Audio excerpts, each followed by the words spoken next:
Bonjour, merci à tous. Merci d'être aussi nombreux pour l'ouverture de cette troisième édition du Salon Autonomie. Je tenais tout particulièrement à remercier toutes les équipes des départements d'Invi, du campus, de Carta, d'Evry Ramos, de tous les partenaires qui nous ont accompagnés pour organiser cette édition. J'oublie pas Synergie Lab et les KBPMI et les différents partenaires, je ne peux pas tous les citer. Donc je vous tenais quand même à vous dire que Michael Jérémias, qui est notre parrain, n'a pas pu être présent aujourd'hui, mais il nous a passé une petite vidéo, et on va vous la passer avant de passer la parole à nos élus. Merci. Bonjour à toutes et à tous, c'est Michael Jérémias, j'espère que vous allez bien. J'ai eu le privilège pendant 2 ans d'être le parrain d'Itonomie, le salon des innovations pour l'autonomie. Cette année, malheureusement, je ne peux pas être des vôtres, mais je voulais vous souhaiter à toutes et à tous un très très bon salon avec plein de curiosités, plein de découvertes, des conférences inspirantes. Et j'espère vous retrouver très bientôt. Bonne journée à tous. En sachant que Michael a été au championnat paralympique, c'est vrai que c'était lui qui a toujours été parrain depuis 2 ans, 3 ans. Et là, il est beaucoup sur Londres. Voilà. Et donc on le salue.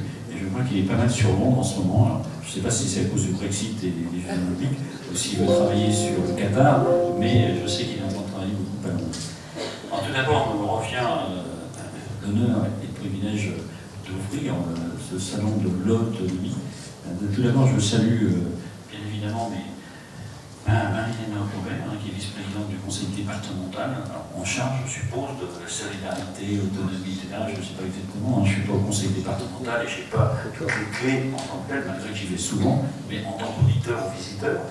Et je salue aussi Mme Godin, qui elle est vice-présidente au conseil départemental des Hauts-de-Seine. Alors c'est vrai, ce qui est intéressant aussi, c'est que nous avons les Yvelines et les Hauts-de-Seine. Et l'année passée, quand on avait eu cette discussion, et d'ailleurs je vois les couples se former, je vois M. Fernandez, Mme Claire, etc. Donc je suis très inquiet sur tous ces sujets. Mais par contre, on s'était dit l'année passée, ce salon de l'autonomie, il serait intéressant de l'ouvrir beaucoup plus. Et au départ, c'est vrai qu'il y a des conseils départementaux qui venaient, mais pas comme aujourd'hui vous le faites. Et c'est vrai que normalement, c'est les conseils départementaux qui ont en charge ce problème justement de la dépendance, ce problème de l'assistance et ce problème des personnes, comme on dit, âgées. Donc je les remercie de l'implication et de telle façon à ce que ce projet Une Vie, ce projet Autonomie rentre dans une démarche départementale. Et je sais aussi qu'il y a d'autres départements de France et d'outre-mer qui sont intéressés. Mais on va être très clair, si on veut développer des structures comme cela, il faut au contraire qu'il y ait une autonomie de chaque structure. Bien évidemment, là, il y a une autre, mais si demain, je vais dire comme ça, le Cantal, par exemple, comme c'est une amie qui est faite là-bas, qui voudrait le développer, c'est évident qu'il faut que chacun, là où il est, adapte l'outil comme il le souhaite, avec l'organisation qu'il souhaite aussi au niveau de l'administration. Le deuxième point, par rapport à Une Vie, je ne vais pas vous décrire ce que c'est, au départ, on voulait que ce soit le centre, je dirais, de ce qui tourne autour des métiers du durable. Bien évidemment, tout ce que sont les entreprises, et quand on parle des entreprises, ça a été beaucoup, très longtemps, sur les centres d'action sociale, qui étaient des associations de bienfaisance, quand ça a été créé. Aujourd'hui, on ne peut plus parler de centres d'action sociaux, on ne peut pas plus parler de bienfaisance. Quand on sait que 12% de la population dans le monde aura plus de 75 ans, 5% aura plus de 85 ans, qu'est-ce que veut dire aujourd'hui la gestion du grand âge? Et cette gestion du grand âge n'est plus celle que nous connaîtrions en 1960, n'est plus celle aussi qu'on a connue en 2000. Et en 2040-2050, il y aura quand même un nombre d'habitants et se posera la question du maintien à domicile. Donc c'est évident que parmi vous tous, là, vous êtes, demain, on sera peut-être en 2040, en 2050, en 2060, en 2070 pour les plus jeunes, on sera ceux qui aiment ce sujet. Et bien évidemment, si on n'est pas capable nous-mêmes d'y réfléchir dès à présent, ne nous plaignons pas de la façon dont on nous traitera quand nous serons dans le grand âge. Et ça, c'est une vraie question. Une question de société qui dépasse même la notion politique. Bien évidemment, tout est lié à la politique, mais je crois qu'aujourd'hui, aussi bien les chefs d'État, nous sommes allés en Maroc, nous sommes allés en Estonie, nous avons discuté avec des représentants du Québec, on a rencontré aussi des représentants de la Communauté européenne, partout. Le problème se pose en Allemagne. Allemagne aussi, partout. Et ça se pose aussi par rapport à la démographie, parce qu'aujourd'hui, entre guillemets, on n'est pas en chute des naissances, mais par contre, le delta entre ceux les plus âgés et les naissances est en augmentation. C'est-à-dire qu'aujourd'hui, c'est triste à dire, moins de gens partent que de gens qui naissent. Et donc, à partir du moment où il y a cette question-là qui est posée, c'est une équation qu'on se doit répondre. Par exemple, en Allemagne, quand j'ai discuté avec les représentants allemands, aujourd'hui, il y a 450 000 naissances pour 550 000 personnes qui arrivent en âge chaque année. 100 000 de delta. Donc, c'était bien évident qu'à terme, quand on regarde, en Allemagne, c'est vrai que les personnes âgées de 1960, quand vous le calculez, 60 moins 60, c'était ceux qui étaient en 1900, etc. Il y a eu des choses qui se sont passées entre 1920 et 1950. Aujourd'hui, ils sont dans le plein âge qui arrive des gens nés dans les années 1950. Donc partout, ça va se passer. Donc c'est pour ça que ce salon d'autonomie est important. C'est un salon aussi, on ne peut pas imaginer de réfléchir uniquement sur la notion de dépendance morale, uniquement par l'aide à la personne. L'aide à la personne est fondamentale, l'humain il faut le garder, mais il faut aussi réfléchir à comment on va évoluer les mutations du numérique, les mutations de domicile, les mutations des mobilités, les mutations en général. Et il est évident qu'aujourd'hui, on ne peut pas prendre le spectre de la dépendance uniquement sur l'aspect médical, il faut la prendre sur tous les aspects, que ce soit sur les aspects cognitifs, que ce soit sur les aspects de mouvement, que ce soit sur les aspects aussi où j'habite. C'est vrai que certains diraient qu'il vaut mieux créer des structures où on les met tous ensemble.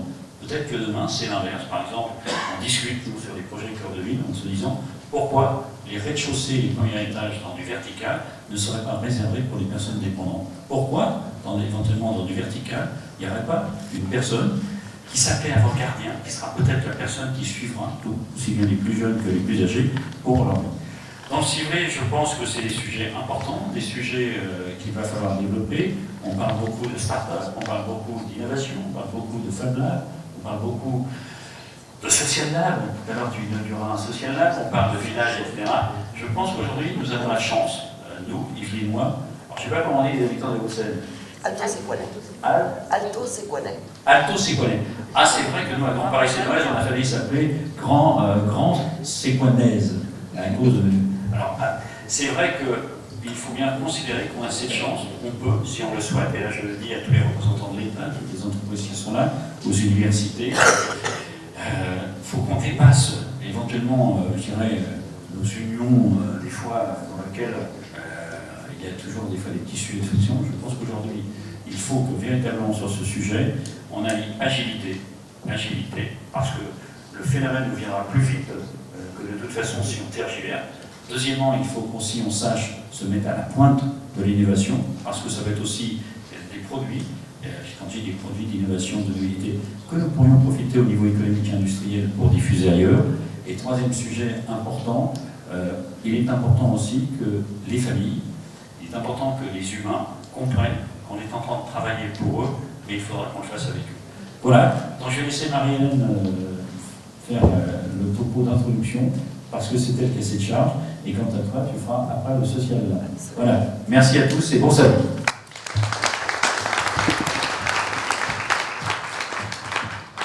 Merci mon cher François. Je voudrais saluer également mon homologue du Conseil départemental des Hauts-de-Seine, vice-présidente Marie-Laure Goldin, vice-présidente aux Solidarités, et puis saluer dans la salle mon collègue Yann Scott, conseiller départemental de ce canton, et puis tous les élus présents, tous les chefs d'entreprise, et puis plus globalement tous les visiteurs de ce salon. Bienvenue donc à cette troisième édition d'Itonomie, une troisième édition qui inscrit vraiment définitivement, je pense, ce salon dans le champ, dans le paysage de l'autonomie. On voit que de plus en plus de visiteurs sont présents. Cette année, vous êtes debout dans cet auditorium. C'est vraiment le signe de son succès. C'est un salon de l'innovation, donc. Mais ça n'est pas que pour l'innovation. On n'est pas seulement dans l'innovation technologique et numérique, comme pourrait le laisser supposer son nom, qui est Itonomie. C'est d'abord et avant tout, Itonomie, c'est d'abord un concept. C'est un concept qui va au-delà de ce salon. C'est pas juste un événementiel.